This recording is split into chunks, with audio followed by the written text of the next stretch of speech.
nakikita ko kayo, pinagpipiyastahan niyo yung apo ko. Grabe ka naman, La. Ninong yan ang anak ko si Lolo. Talaga, alam mo ikaw, fierce? Bistado na kita. Alis nga kayo dyan.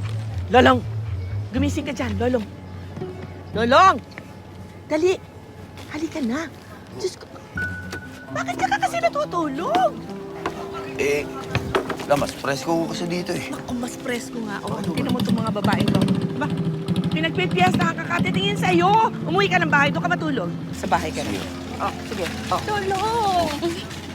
Ito naman kasi, kailan ba ako pagbibigyan? Pagbibigyan saan? Basta lang kapag nabuntis ako, gusto ko lagi kitang nakikita para ikaw paglilihan ko.